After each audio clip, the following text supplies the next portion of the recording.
dis Françoise Adjoa Bouti. À chaque fois que je dis Françoise Adjoa Bouti, il y a un de mes frères bien aimés qui aime beaucoup me taquiner, Jean-Marie. C'est toi qui as accouché Bouti ou bien c'est Bouti qui t'a mis au monde. Et je lui disais souvent que ce n'est pas de ma faute, mais c'est mon papa même qui a décidé d'écrire mon nom à commencer par Françoise.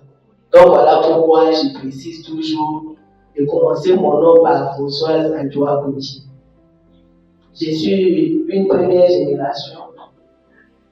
Bon, je suis de la génération 99, 360 millions de couples.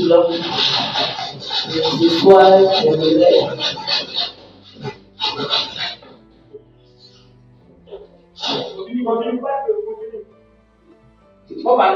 Ce soir, j'aimerais dire merci aux vrais parents de l'humanité. Dire merci à mes ancêtres absolument bons. Et puis, dire merci à tout le monde, toute la sainte communauté du parent céleste, en tout cas à tout le monde.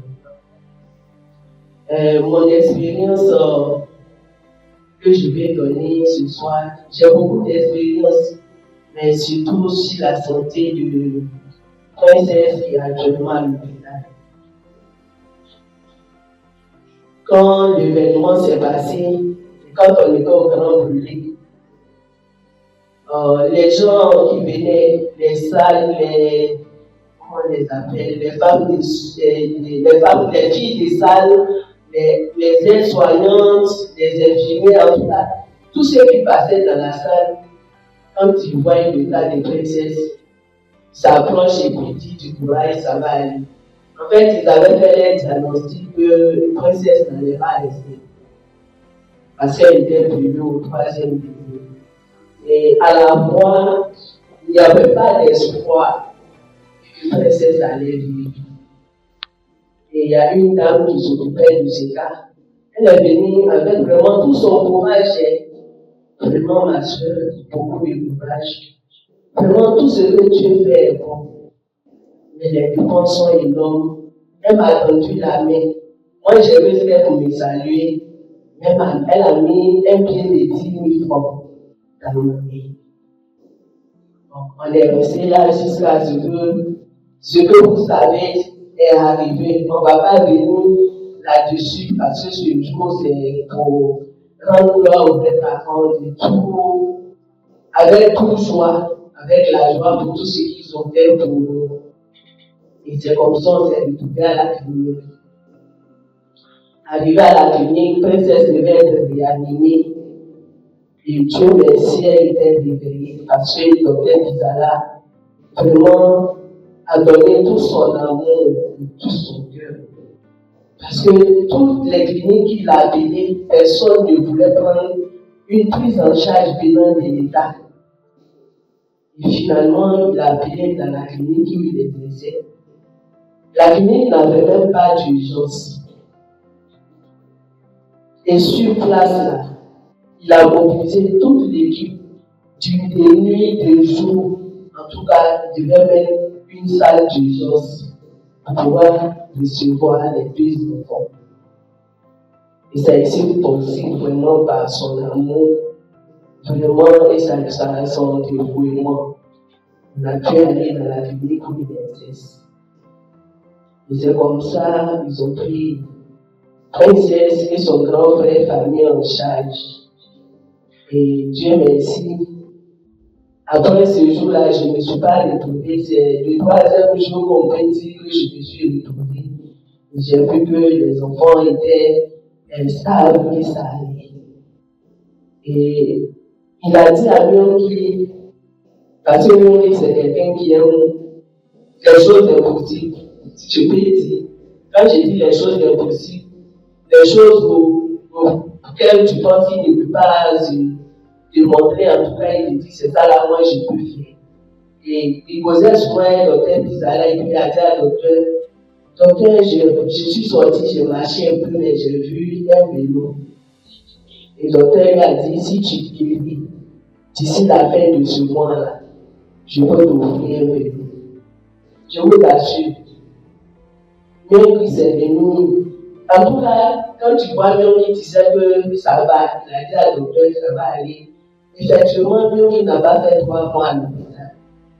Mais le cas des princesses, vraiment, aujourd'hui on a leur visite, c'est bon. Demain, c'est bizarre. Jusqu'à arriver à un moment où vraiment c'était difficile. On a failli vraiment la perdre. Et c'était difficile. Franchement, chacun disait ça là, ça ne peut pas aller. J'ai regardé et j'ai dit, où on est arrivé là, je n'ai pas le droit de douter, ni de perdre foi, ou même de dire, est-ce que ça va aller? Mais je dois me dire, ça ira et ça va aller pour du bon, quel que soit le temps que ça va venir. Et à chaque fois, quand les gens demandent des nouvelles des princesses, je dis, ça va, on est là. Toi, toujours, ça va, on est là. J'ai dit, mais qu'est-ce que je peux dire? Parce que je dois expliquer que ça doit aller. Donc, ça va, on est là. L'état de princesse, c'est comment? Ça va, on est là. Et jusqu'à ce que je commence à prendre une dévotion spéciale pour elle dans la salle de John Chion. C'était chaque mardi quand ça commençait. Donc je faisais tout mon possible pour être ici chaque mardi.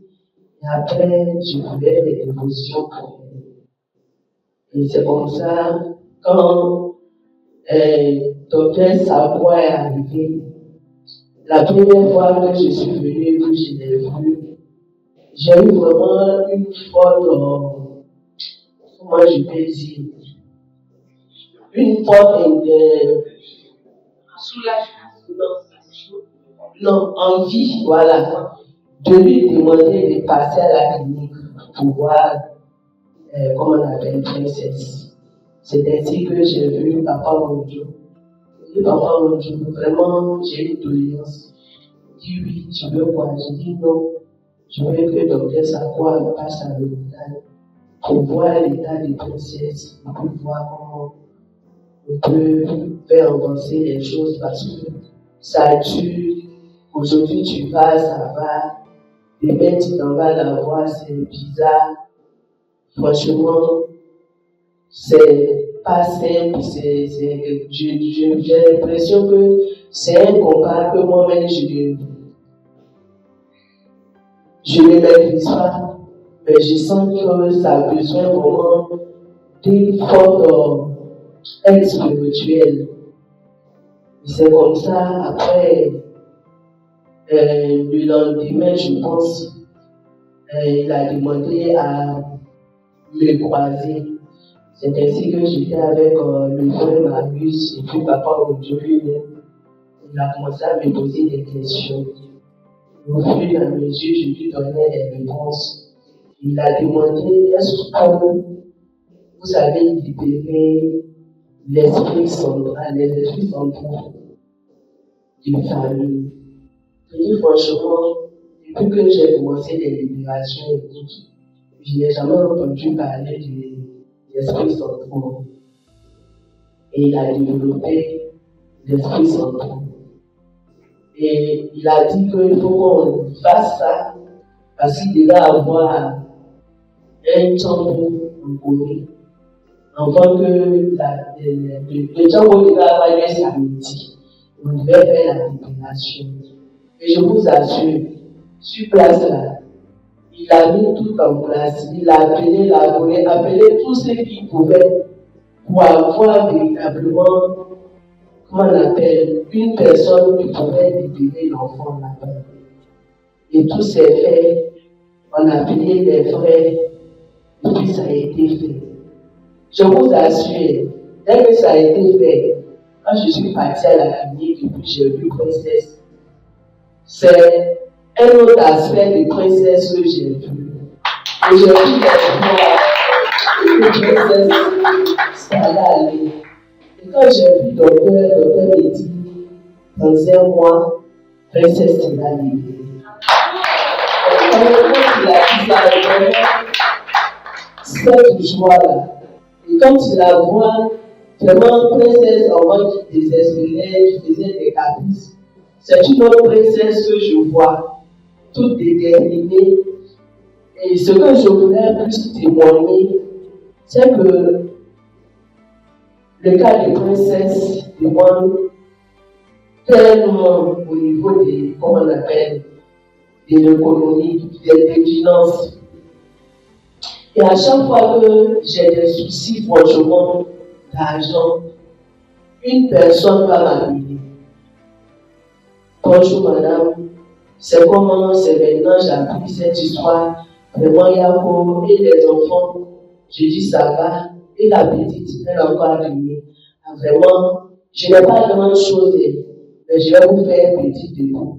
Je vous assure, c'est l'argent dont j'ai besoin là.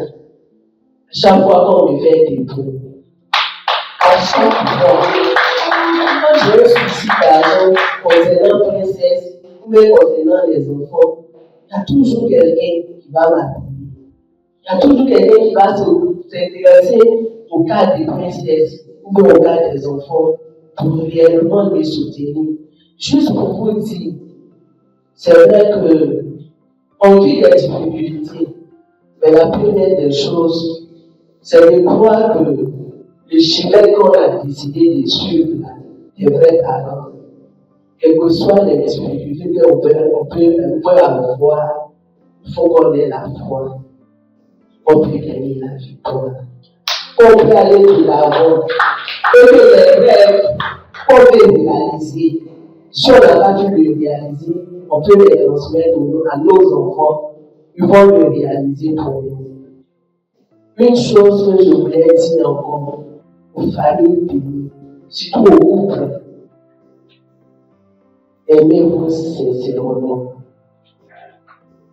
Aimez-vous sincèrement. Parce que quand on s'aime réellement, que quand on est sincère l'un envers l'autre, il n'y a aucune situation où le parent céleste ne peut pas intervenir. Ils interviennent toujours. Nos ancêtres nous assistent toujours. Mais quand on est hypocrite, on va toujours souffrir. Parce que le parent céleste nous a tout donné. Il nous a donné la fortune céleste qu'on cherche là. Ça y est dans nos mains. Soyons sincères. Et nous allons voir tellement de belles choses. Nous allons vivre heureux avec une reconnaissance pour mon aussi. Merci beaucoup.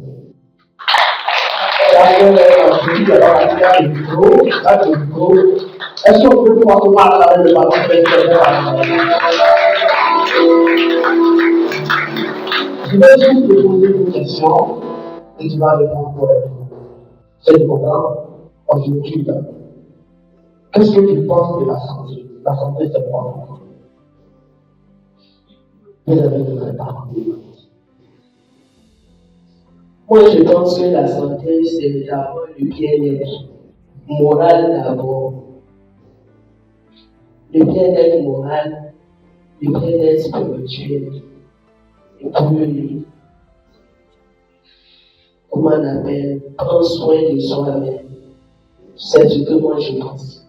D'accord. Merci beaucoup, je vais te dire.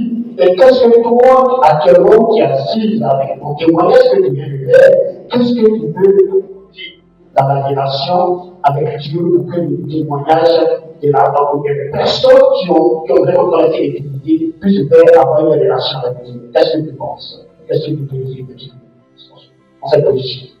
Moi, ce que je dis Dieu est notre parent. Dieu est mon père et ma mère. Donc, toutefois que j'ai une situation, je ne regarde qu'à eux. En fait, je ne regarde pas aux uns ou aux autres. Je ne regarde pas à la situation de l'un ou bien de l'autre. Je me dis que comme tu es mon papa là, si j'ai un problème, tu dois intervenir. C'est ma logique. Merci.